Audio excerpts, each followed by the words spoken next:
Hello there, good morning and welcome to GA Today News here on GHOne Television. My name is Obed Gaglo. Here are top stories for this morning.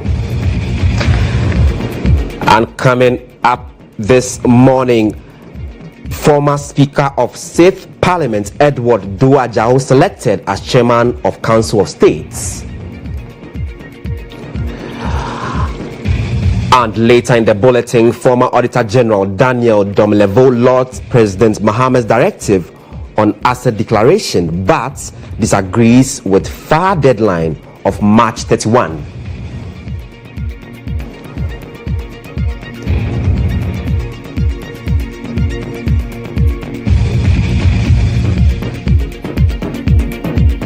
Details of these and many other stories coming up shortly. Do stay.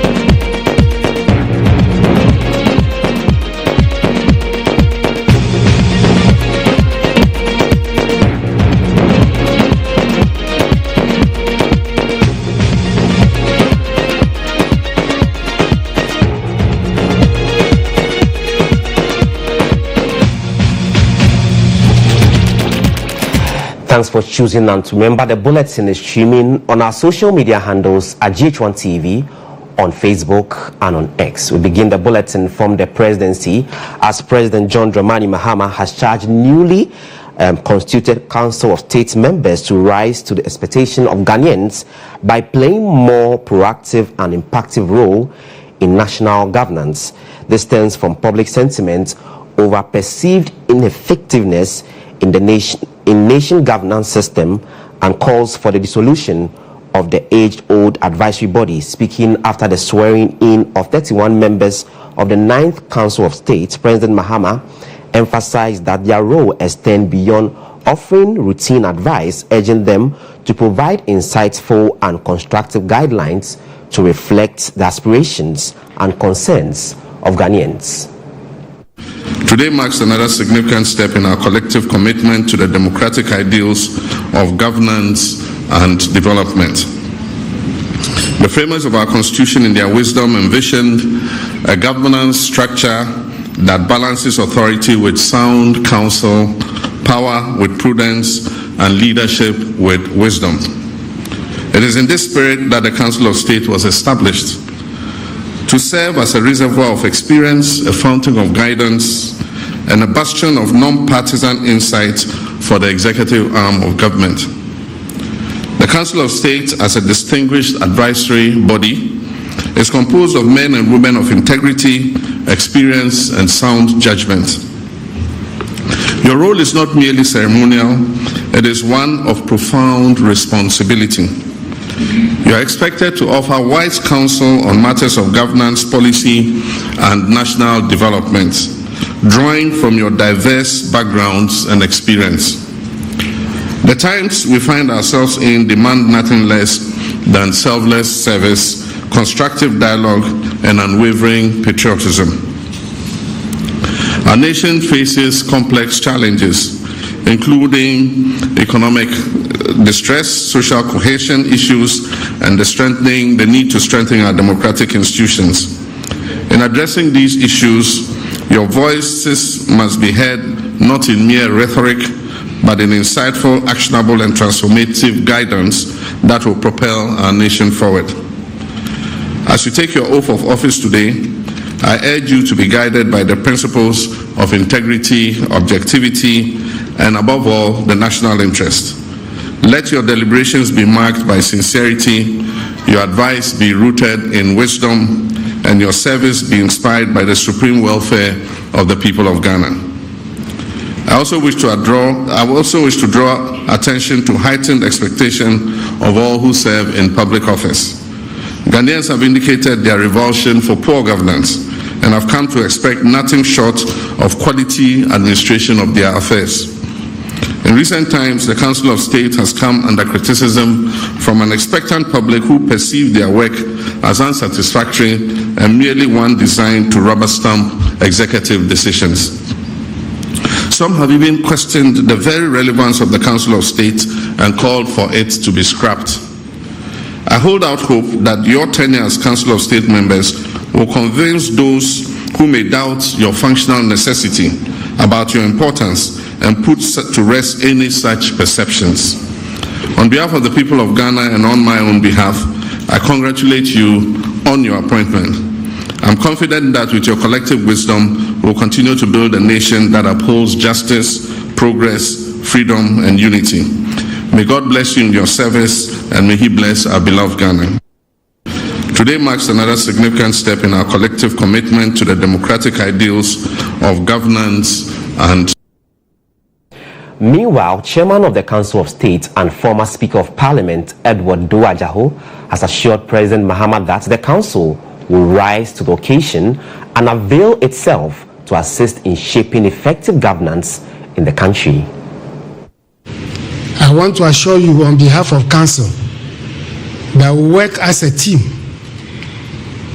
We will support you in the governance structure, in the discharge of our constitutional and statutory responsibilities.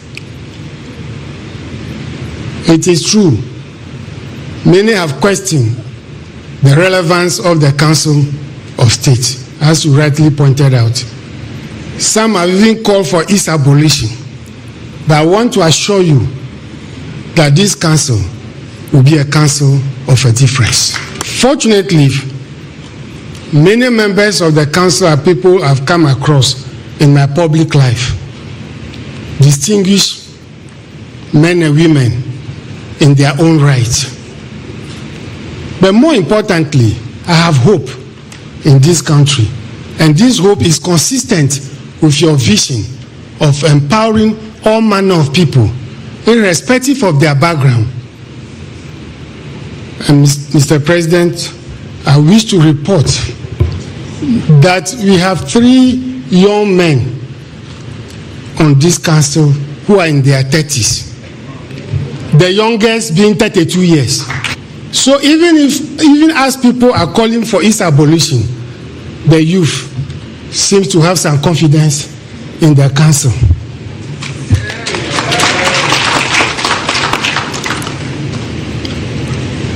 Mr. President, you can count on us day and night. We shall respond. Now, away from the swearing in of the Council of State members, former Auditor General Daniel Domelevo has criticized the March 31 deadline set by President John Mahama for government appointees to declare their assets. According to him, the timelines given are too far and should be done in an earlier way. This comes after President Mahama publicly declared his assets and issued a deadline of March 31 for all appointees to do same. But speaking to GHOne News, Mr. Domelevo stated that he expected the president to have given his appointees a deadline of just 2 or 3 weeks. I must say that the actions of the president are in the right direction for declaring his assets for all his appointees and all public servants to know that declaration is compulsory and no one can run away from it, and also giving a deadline. Except that I agree with you again on the fact that the declaration does not sit very well with Article 286 of the Constitution, even though at 550 allows that one may declare or do these things within 6 months after assuming office. It is not very much aligned with the provisions of the Constitution. And I have a letter with me dated 8th of December 2019, signed by the then Honorable Gloria Akufo, the former Attorney General. And the letter was addressed to Occupy Ghana. It acknowledged a receipt of a letter from Occupy Ghana. And the Honorable Attorney General agreed with Occupy Ghana that the 6 months extension given by at 550 was inconsistent with the Constitution. I would have expected that by now, I'm talking about 2020, by now they will have made those changes to ensure that the Act and the Constitution are aligned. but that has not yet been done. But I'm happy to hear the president saying that people who don't declare may suffer punishments, including removal from office, and also he was advocating for publication of the declaration. I think these are actions in the right direction. But the legal framework, as we speak today, is not fit for purpose. Now, the Ghana Journalists Association has given the Ghana Police Service until March 31, 2025 to identify and bring to justice the killers of investigative journalist Ahmed Swale. Speaking at a media briefing in Accra, DJ President Albert Kwabena expressed frustration over the prolonged delay in solving the murders. He warned that if the police fails to deliver justice, the association will escalate the matter to the ECOWAS Community Court of Justice to seek redress for Swale and Lateef Idrisu. Giving the fast eroding trust and confidence in the police in respect of investigation, arrest, and prosecution of suspects involved in the murder of Ahmed Swale, the GHOne may seek redress in international forums. In that regard, we serve the notice that if by the end of March 2025, the Ghana Police Service has not come out with something concrete on the investigation, arrest, and prosecution of suspects in the murder case, we shall proceed to the Economic Community of West Africa States, ECOWAS, Community Court of Justice, to seek resolution of this matter. We rather take similar action for Lateef Idrisu for similar reasons. In the case of Ahmed Swale, our international partners, including the Federation of African Journalists, FAJ, and the International Federation of Journalists, IFJ, have also indicated their readiness to pursue justice for the investigative journalists at other international forums. And this is where we wrap up this morning's bulletin. Grateful for your time. My name is Obed Gaglo. For more news, log on to starfm.com.gh. Have a blessed day.